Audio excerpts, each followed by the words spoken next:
Welcome back to Public Affairs on Peach. We are back with Dr. Daria with some great mom hacks.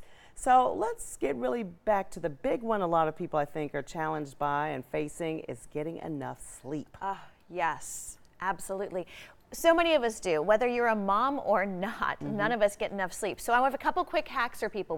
A lot of us have trouble falling asleep. So one of the things is, what are you doing in that hour or two before bed?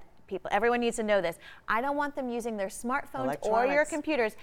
Those emit a blue light wavelength, which is the single strongest factor to tell your body to stay awake. So if you're using your smartphone at 9 o'clock, you're not going to fall asleep until 10:30. If you have to use it, everybody can get some blue light blocking glasses. I have some on my website if people need to, or I have a link to ones I like. They're not mine. They're a company I like. Sleeping glasses? Sleep doctor glasses. They are blue light blocking, blue light blocking glasses. Okay. So you can look at your device or your computer and they block that blue light so you don't get the sleep keeping you up factor of the devices. Can I do those at my desk too? Yeah, at your computer, anything. In the hour or two before bed, I put them on. They have some orange looking lenses. I love it. They're not the hippest thing, but if you have to do work, do that. It's going to keep it from keeping you awake. I love that. And you talk about just cracking the mommy guilt is some of the things that are really busy for people. Yes. How do you do that?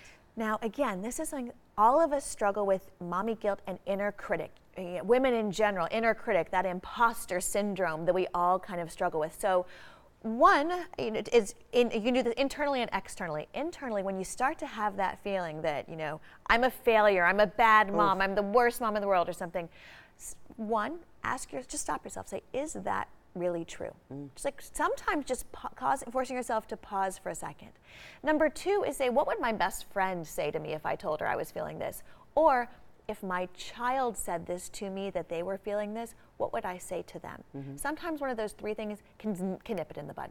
And what about, one of the things we talked about at the start of the show, if your day is just a blur and you just feel lost, what's going on there? This happens to us for a number of reasons. We are all running around, so much to do, and then we're grabbing our smartphones. You have that hot second in the post office line or grocery store, and we're picking up our smartphone. So one of the things I want everybody to do is to get phone-free time. Whether it's time with your family or honestly time in the grocery store or go to the bathroom. How many people take their phones to the bathroom and nobody has to raise their hands? Not me. But I know a lot of people do. Set the phone down, take that 5 minutes. Sometimes that's my most creative time, just those 5 minutes I don't have my phone there, and you just get some quiet. And it keeps the day from just spinning by. And then another thing is just how you start your day. There you go. How do you start your day? Is it the alarm goes off and you're like, alarm, and you're rushing around and crazy? Right. Take 30 seconds to kind of set your intention. Maybe it's something as simple as, today's going to be a great day. We think it means nothing. Our brain listens to that and our brain internalizes it. And if you say it every single day, your brain starts looking for ways that today's going to be a great day instead of what it normally does, which is looking for all the bad stuff. Right. So I tell everybody, take a second, do that. Maybe it's hugging your family member or whatever. Or just say, today I'm going to see what happens. I'm looking forward to it. That's funny you say that because now I'm starting to do gratefulness in the morning. Yes. I have little sticky notes on my Ooh, mirror. I love this. And I'm just, because I know if I start and I'm rushing, I will feel lost the rest of the day. So I love that point. And how are you feeling? Much better. Yes. It helps so much. Studies have shown in just as little as 3 weeks, writing down 3 new things for which you're grateful for, you truly become more optimistic. Your brain wiring changes. And that's what I tried to leverage in the book as much as possible was how can I leverage the way my body systems work and my brain? So it's not a decision, it's less work. I'm using the internal systems. Now, how do you feel you are doing with 2 young children, emergency room physician, now best-selling author? I love that. That's a lot going on.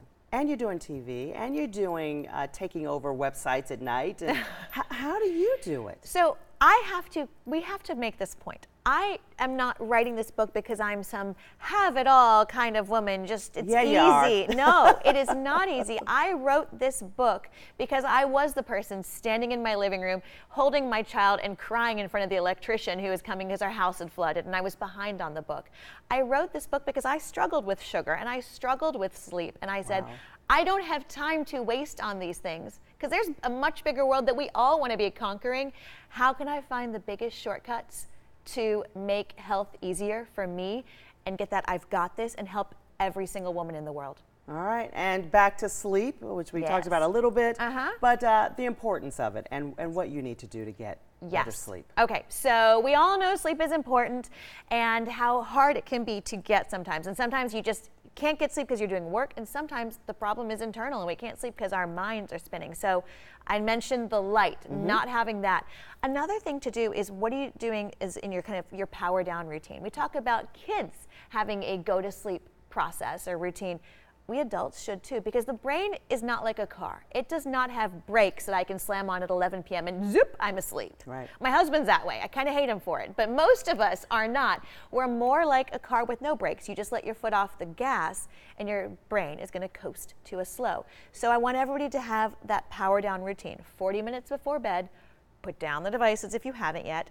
Take about 20 minutes to do your brush your teeth, take a warm shower, start to relax and slow, and then 20 minutes to do something relaxing, whether that's reading, yoga, stretching, just praying, whatever it is, that 20 minutes is for you. Because then your brain starts to think, oh, routine started, I'm going to be getting ready to sleep in about 40 minutes, and it makes it easier for you. The entire book is how do you make health less of a fight and just make it easier. Man, and your voice is so calming and soothing. It's because I'm doing everything in there. I love it. Dr. Daria, thank you so much. Thank you, Karen. Well, here's the book right here that we're talking about. There are about 91, we didn't get to them all, just about 9 mom hacks that you can read more about in Dr. Daria's book. Available everywhere now. As I said, she's a best-selling author. So check it out. Dr. Daria, thank you so much. Thank you, Karen. It was a pleasure. When we come back, meet a local athlete getting ready to head to Abu Dhabi for the Special Olympic World Games. And later this week, look at that. Guess what? Six Flags Over Georgia opening its doors. We're going to tell you how you can play it forward and get a discounted ticket. Don't go anywhere. We'll be right back.